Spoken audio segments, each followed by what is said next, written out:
মালেক বিন দিনার ছিলেন ইরাকের বিখ্যাত এক আলেম।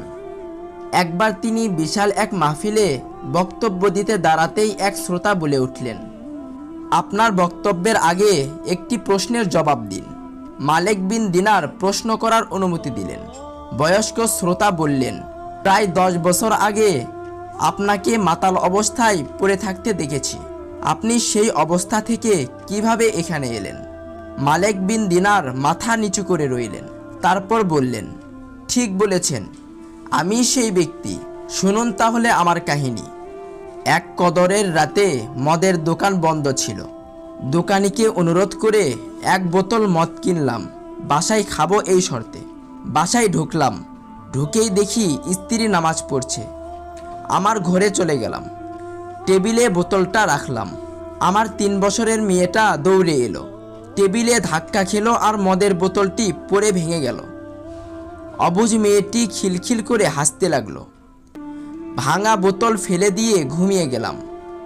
সেই রাতে আর মদ খাওয়া হলো না।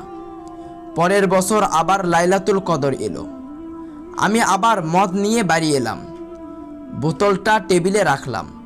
হঠাৎ বোতলের দিকে তাকাতেই বুক ভেঙে কান্না এলো। 3 মাস হলো আমার কন্যাটি মারা গেছে। বোতলটা বাইরে ফেলে দিয়ে ঘুমিয়ে পড়লাম। স্বপ্ন দেখছি এক বিরাট সাপ আমায় তাড়া করছে। এত বড় মোটা সাপ আমি জীবনেও দেখিনি। আমি ভয়ে দৌড়াচ্ছি। এমন সময় এক দুর্বল বৃদ্ধকে দেখলাম। বৃদ্ধ বলল, আমি খুব দুর্বল এবং ক্ষুধার্ত। এ সাপের সাথে আমি পারবো না। তুমি এই পাহাড়ের ডানে উঠে যাও।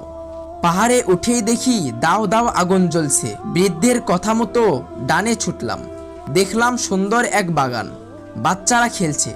গেটে দারোয়ান বলল, বাচ্চারা দেখো তো এ লোকটি কে?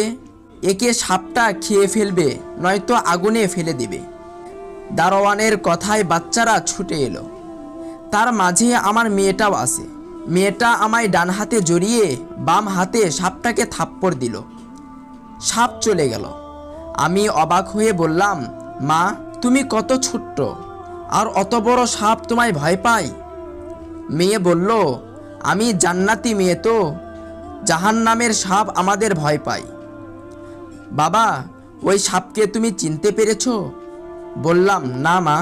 বাবা, ও তো তোমার নফসকে এত বেশি খাবার দিয়েছো যে সে এমন বড় আর এত শক্তিশালী হয়েছে। সে তোমাকে জাহান্নাম পর্যন্ত তাড়িয়ে এনেছে। বললাম, পথে এক দুর্বল বৃদ্ধ তোমার এখানে আসার পথ বলে দিয়েছে। সে কে? মেয়ে বলল, তাকেও চেনোনি? সে তোমার রূহ। তাকে তো কোনোদিন খেতে দাওনি, তাই না খেয়ে দুর্বল হয়ে কোনো মতো বেঁচে আছে। ঘুম ভেঙে গেল। সেই দিন থেকে আমার রূহকে খাদ্য দিয়ে যাচ্ছি, আর নফসের খাদ্য একদম বন্ধ করে দিয়েছি।